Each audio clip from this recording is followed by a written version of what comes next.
상속세는 이제 연대 납부하는 그런 의무가 있다. 비영리법인이라고 덮어 씌워져가지고. 일괄공제로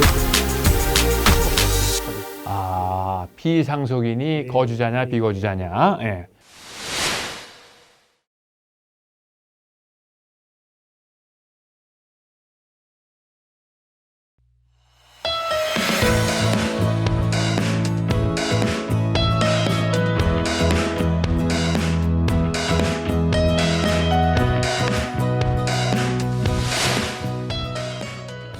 죽음과 함께 따라오는 세금, 상속세에 대해서 이번 화면에서 좀 공부를 해보려고 하는데요.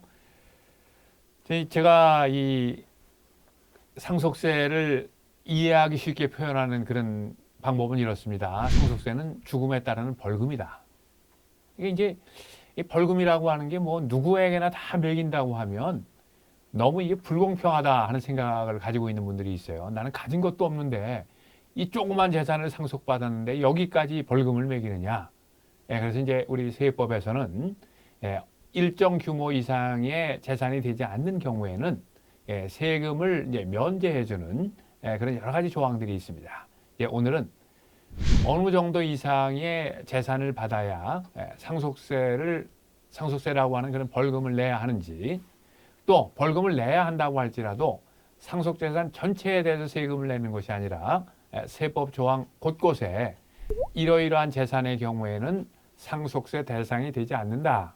이러이러한 경우에는 상속세를 이만큼 깎아준다 하는 그런 조항들이 있습니다. 그래서 이제 이런 내용들을 오늘 유홍길 세무사님 모시고서 좀 조언을 들어보도록 그렇게 하겠습니다. 자, 우선 제일 궁금한 건 상속세의 납세 의무자는 누구죠? 돌아가신 분의 대부분 자녀들이 해당되겠습니다. 그러니까 상속인들이. 상속인들이 해당되겠습니다. 그럼 이제 상속인들이 그 재산을 상속받는 그런 액수가 다를 수 있는데, 뭐 액수별로 이렇게 비율대로 상속세를 납부해야 되는 겁니까? 아니면 뭐 한쪽이 납부 안 한다고 그러면 뭐 다 한 사람이라도 다 내야 되는 것인지. 상속세는요. 연대 납세 의무가 있기 때문에 한 사람이 상속세를 내지 않으면 다른 상속인이 연대에서 납세할 의무가 있습니다. 그러니까 그 상속세를 낼 때는 재산을 분할하기 전에 먼저 상속세부터 납부하고 분할해야 나중에 분쟁이 없겠네요. 뭐 그렇다고 봐야 되겠습니다. 이게 상속세는 이제 연대 납부하는 그런 의무가 있다. 내가 재산을 조금 받았기 때문에 나는 상속세를 요만큼만 내야 된다는 보장은 없는 것이로군요. 물론 자기가 받은 재산 비율만큼 상속세를 납부할 의무는 있죠. 그런데 이제 다른 상속인이, 나 아닌 다른 상속인이 상속세를 납부하지 않았을 때는 연대에서 납부할 의무가 있다. 그런데 그것도 내가 받은 상속 재산의 한도 내에서만 연대에 납부합니다. 그렇군요. 그러니까 이제 연대에서 납부하는데 한계는 내가 받은 상속 재산의 한도 내에서만 이렇게 이제 이해하면 되겠네요. 자, 구체적인 예를 하나 들어서 제가 이제 재산 규모를 놓고 봤을 때 이제 이 정도의 분은 상속세를 내야 되는지 내지 않아도 되는지 하는 것들을 좀 이제 구체적으로 예를 들어서 우리 세무사님 도움을 좀 받아보도록 하겠습니다. 우선 이제 연립주택 하나만 갖고 뭐 현금 조금 가지고 있는 분이 돌아가셨어요. 보니까 연립주택의 이제 가치가 4억이다. 그리고 현금 및 유가증권 가지고 있는 액수가 1,200만 원이다. 그러니까 전체 금액이 4억 1,200만 원을 남기고 돌아가셨을 경우에 상속인들은 상속세 납부 의무가 있을까요? 어떻습니까? 일단 상속재산 평가가 제일 중요한데요. 일단 원래 상속재산이라는 시가가 평가 원칙입니다. 시가 평가 원칙입니다. 시가가 없는 경우에는 아파트 같은 경우에는 집합 건물이지 않습니까? 그런 경우는 매매 사례가액이라고 있습니다. 자, 32평 아파트가 10억에 팔렸다. 남겨놓은 상속재산도 32평짜리다. 그러면 그게 같은 단지 내에서는 같은 10억으로 평가가 될 수 있습니다. 연립주택 같은 경우도 매매 사례가액이 있으면 매매 사례가액으로 가야 되고, 없다고 그러면 기준시가라든가 감정평가액으로 가야 됩니다. 방금 말씀하신 4억 원이 어떤 가액인지는 제가 잘 모르겠습니다만은 그 평가하는 방법에 따라서 상속세가 있고 없고 하겠는데, 이게 뭐 매매 사례가액이다. 4억이 매매 사례가액이다. 그러면은 5억이 안 되지 않겠습니까? 그러면은 상속인한테 해당되는 일괄공제 5억보다 작기 때문에 상속세는 없을 것으로 보입니다. 예. 아, 이게 제가 이 전문가한테 질문 드리기 전에 미리 좀 더 공부를 하고 시나리오를 만들어야 되는데, 이게 제가 그냥 단순히 그냥 연립주택 한 채 가격이 4억 그랬는데 그 4억이라고 하는 기준이 과세를 할 때는 4억이 넘어갈 수도 있고 4억 이하가 될 수도 있다. 그런 말씀이시네요. 그렇습니다. 예. 그러니까 이제 우리 보통 사람들은 이 아파트, 이 부동산이 가격이 얼마다 그러면 그냥 부동산에 대게 뭐 물어보고 전화 걸어서 물어보고 이제 이게 얼마쯤 된다네 그렇게 이해를 하는데 그거하고 실제 과세하는 그런 가치하고는 다를 수 있다. 뭐 시세니까요. 예. 아파트 같은 건 시세니까 예. 부동산에 물어본 가격이 거의 매매 사례가격이 될 수 있을 겁니다. 예. 있는데 예. 재산의 평가가 상속세액을 결정하는 데 굉장히 중요합니다. 어떤 같은 재산이 있는데 어떤 사람은 10억으로 평가하고 어떤 사람은 20으로 평가하면 그렇게 할 수 있죠. 상속세액이 너무 차이 나지 않겠습니까? 예. 상속세가. 그래서 상증법상에 예. 재산의 평가 방법을 구체적으로 정해놨습니다. 그 내용은 제가 또 다른 화면에서 좀 더 구체적으로 제가 질문을 드려서 좀 익힐 수 있도록 그렇게 하겠습니다. 아까 이제 그 연립주택 한 채 가지고 있는 분 경우에는 그게 이제 매매 사례 가격이다 이렇게 이제 가액이다 이렇게 가정을 하면 그 경우에는 5억 원까지 일괄공제가 되기 때문에 상속세는 뭐 잊어버려도 된다. 이렇게 이해를 해도 되겠네요. 자, 그럼 조금 재산이 조금 더 그분보다 많은 경우를 한번 좀 생각을 해보겠습니다. 강남에 살고 계시는 분입니다. 이제 아파트 가격이 20억. 아파트니까 그냥 매매 사례 가격이 20억이다 이렇게 보면 되는 것이죠. 20억. 그다음에 보험 2억 원.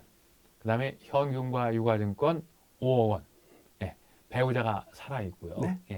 이런 경우에는 유언이 없이 돌아가셨다 이렇게 가정을 하면 어떻게 이 상속세를 내야 될 그 상속인들에 해당이 됩니까? 아니면 이 경우도 세금을 안 내도 될까요? 말씀하신 내용 보면 총 상속 재산 27억 정도. 27억 정도 됩니다. 그런데 그 상속인은 배우자가 있고 자제분들 두 분 있다 그러면 일괄공제 5억 일단 공제액이 있을 거고 배우자 공제가 있습니다. 배우자 공제는 27억 곱하기 3.5분의 1.5. 뭐 구체적으로 뭐 숫자는 좀 계산하기 어려우니까 그 금액은 배우자 공제로 가능하겠고요. 그다음에 보험금 2억하고 현금 5억, 7억을 금융재산 공제 곱하기 20% 1억 4천 정도를 추가로 공제받을 수 있습니다. 그래서 아무리 해도 27억까지 공제가 안 되기 때문에 일부는 상속세를 납부하셔야 될 것으로 보입니다. 이제 이런 경우에는 이제 요즘 강남의 아파트 값도 굉장히 많이 올랐잖아요. 그러니까 강남의 아파트 한 채 가지고 계시는 분들은 다 상속세의 대상이 된다 이렇게 보시면 되겠네요. 근데 이제 혹시 이제 이런 경우에 그 상속세를 절감하려고 하면 뭐 유언을 남기는 그런 방법으로 상속세를 절감할 수 있는 방법도 있을까요? 배우자 공제라는 걸 활용해서. 배우자 공제는요. 배우자 공제는 민법상 지분이 있죠. 방금 제가 말씀드린 27억 곱하기 3.5분의 1.5 그 금액하고 배우자가 실제로 상속받은 재산 가액하고 작은 금액을 공제하기 때문에 유언을 하시던 그냥 상속인들 간에 협의로 하시던 그 금액 이상만 분배가 된다면 상속세는 같을 것으로 보입니다. 그렇군요. 그러니까 이제 뭐 협의를 하든 뭐 아니면 뭐 유언을 통해서 이제 배우자에게 실제로 뭐 한 15억을 이제 상속한다 그러더라도 15억 전체가 다 배우자 공제가 되는 게 아니라 이제 법정 상속분과 실제 이제 상속하는 금액 중에 적은 금액이 이제 배우자 공제로 이제 해당이 된다. 그리고 상속차익이 너무 많았다. 배우자 공제가 뭐 50억, 100억이다. 그러더라도 30억까지밖에는 공제가 안 된다. 그렇군요. 그러니까 이건 배우자 공제를 잘 활용하면 절세 효과는 있습니다. 절세 효과가 있을 수 있겠다. 이렇게 보는 것이고요.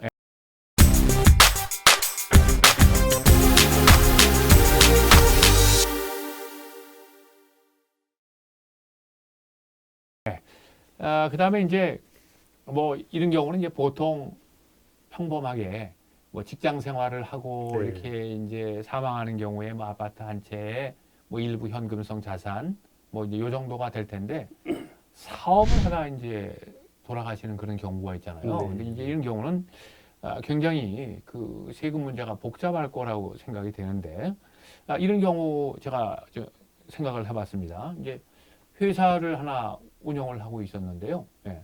그 회사의 가치평가액이 그냥 상증법상의 가치평가액이 250억쯤 된다. 네. 그러면 이 250억에 대해서 세금을 내야 되지 않습니까? 그렇습니다. 예. 혹시 피해갈 수 있는 그런 뭐 아니면 세법 조항 중에 이거 좀 안 내고 갈 수 있는 방법 없을까요? 제일 중요한 방법은요. 예. 우리들이 많이 이용한 방법, 가업상속공제 예. 그 부분이 있긴 있는데 그 예. 부분이 굉장히 어렵습니다. 예. 7년간 사후 관리를 받아야 돼요. 고용을 계속 유지를 한다든가 예. 굉장히 어려워서 예. 그거 사후 관리 받는 분들이 굉장히 힘들어 하시더라고요. 경험책에 의하면. 예. 그래서 예.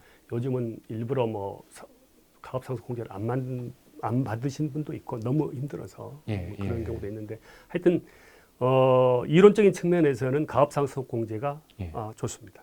예. 그 한도가 있습니까? 어느 정도 금액까지? 제가 알기로는 뭐 500억? 500억 정도 알고 있습니다. 예, 예. 뭐 경영에 따라서. 예. 이제 가업상속 공제를 잘 활용하면 상속세는 굉장히 이제 절감할 수 있는데 많이 절감됩니다. 예, 이제 문제는 오래전부터 계획해야 되고 상속이 일어난 다음부터 꽤 긴 기간 동안 7년간을 사후 관리 받습니다. 사후 관리를 받아야 되고 네. 야, 이거 뭐 이게 예. 기업이 계속 성장하는 기업이면 예, 예. 고용을 계속 늘릴 수가 있지 않습니까? 예, 그런데 예. 계속 후퇴하는 기업이면 이 예. 고용을 계속 유지한다는 게 예. 쉬운 일이 아니지 아, 않겠습니까? 예, 그래서 예. 그런 어려움을 호소하는 아. 상속인들도 몇 번 봤습니다. 예. 그러니까 어떻게 보면 그 필요 없는 인원을 고용하면서 지출하는 비용이 그렇습니다. 상속세 내는 것보다 더 클 수도 있겠네요. 클 수도 있다는 얘기입니다. 예. 이렇게 가업상속 공제라고 하는 그런 조항이 있기는 하다. 네. 그러나 그걸 활용하려고 하면 상당한 계획과 이제 상당한 어려움이 예상될 수 있다. 이제 이렇게 보는 네. 것이고요. 예. 그다음에 또 이런 경우 있잖아요. 가업상속 공제다 하는 거는 뭐 사업을 하는 경우지만 농업을 계속 하시던 분들에 대한 이런 뭐 공제도 있다 하는 이야기를 들어본 적이 있는데 영농상속공제도 있습니다. 그런데 어떤 내용인지 좀 영농상속공제도요. 예. 계속해서 뭐 돌아가신 분이 영농을 하신 그 부분을 예. 뭐 자제분이 이어서 뭐 영농을 한다든 같이 영농을 한다 그랬을 경우는 제가 15억인가 하여튼 공제 제가 세볼 15억 정도 예, 공개하는 예. 걸로 알고 있습니다. 이제 영농 이런 경우가요. 예. 많지가 않. 영농 공제는 저도 뭐 세금일 한 30년 했는데 예. 한 번도 못 보셨어요? 저는 한 번도 못했습니다.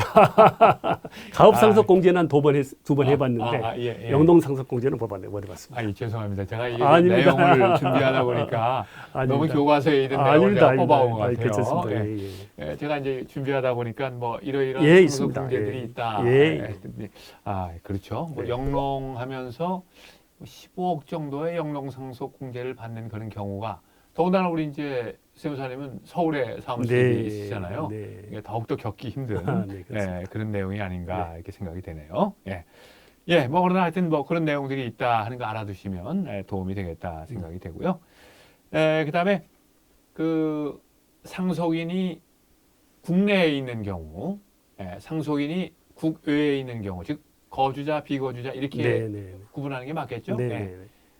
상속인이 뭐 거주자냐 비거주자냐 하는 거는 상속세를 계산하는데 큰 의미가 있습니까? 별로. 상속인의 비거주자, 거주자는 의미가 없습니다. 피상속인이 거주자냐 비거주자냐 그걸로 따집니다. 피상속인이 거주자냐 비거주자냐. 그럼 피상속인이 거주자라고 하면 어떻게 되죠? 국내에 있는 모든 재산, 국외에 있는 모든 재산을 다 같이 납세 의무, 한국 세법에 의한 납세 의무가 있고요. 국외에 있는 재산까지. 거주자라면, 거주자라면 피상속인이 돌아가신 분이 대한민국 거주자라면 국내에 있는 모든 재산, 국외에 있는 모든 재산에 대해서 상속세 납세 의무가 있고 만약에 비거주자라면 국내에 있는 재산에 대해서만 한국 세법에 따른 상속세 납세 의무가 있습니다. 그렇군요. 근데 이제 그렇게 되면 이 상속세에 대해서 이중과세가 될 수도 있지 않겠습니까? 예를 들면 그 재산이 한국에서 상속세를 냈는데 국외에 있는 그 국가에서 이건 이게 이제 상속재산이 되니까 이 상속재산에 대해서 세금을 내라. 그래서 이제 이중으로 세금을 내야 되는 그런 경우가 있을 수도 있겠는데 그런 경우는 어떻게 처리가 되죠? 그래서요. 국가 간의 조세 조약이라는 게 있습니다. 예. 그래서 한 일방에서 납부하는 상속세, 다른 예. 세액은 예. 이쪽 다른 쪽에서 과세를 했을 때 세액 공제를 해주는 조세 조약이 거의 모든 나라가 거의 돼 있습니다. 네. 네. 이중으로 하기는 않을 겁니다. 그러니까 이제 이중으로 세금을 내야 될 필요는 없다. 네, 그렇습니다. 그러나 다만 이제 여기에서 세금 냈다고 거기에서 세금 안 내는 건 아니고 그렇습니다. 세액 공제를 해준다. 네, 그렇습니다. 그렇게 이해를 하고 네. 이제 가면 네. 내가 이제 어느 정도 세금을 내야 되나 하는 이런 부분들을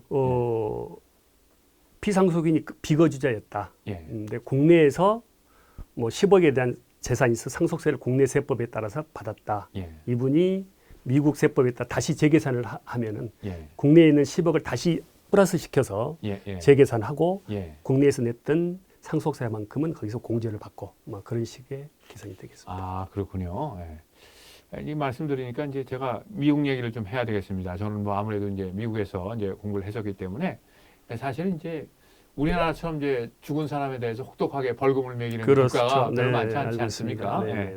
제가 보면 저는 이제 일리노이주에서 이제 시카고에 있는 일리노이주에서 이제 그 일을 했었는데 그 경우에는 세금이 이제 면세되는 이제 그 포인트가 약 그 550만 불 정도 되니까 우리나라 돈은 뭐 한 60억 정도. 그 정도까지는 뭐 전혀 세금 고려하지 않아도 된다. 네. 이제 이렇게 이제 볼 수 있겠고요. 네. 이게 이제 우리나라 경우에는 아무래도 세금이 좀 혹독하다. 그렇습니다. 이렇게 이제 볼 수 상속세 있겠네요. 부분은 그렇습니다. 예, 상속세 부분은 그렇다. 뭐 다른 세는 안 그렇습니까? 다르죠. 비교 많이 안 해봤습니다만은. 네. 예, 뭐 요즘 뭐 우리나라 이제 세금이 자꾸 이제 높아진다. 네. 뭐 이제 죽는 얘기들 많이 이제 하는 분들이 계시는데 글쎄요, 뭐 세율은 뭐 국가마다 다 다르니까. 뭐 소득세 부분은 뭐 우리나라가 그렇게 높은 부분은 아닌 그렇죠. 걸로 제가 알고 있습니다.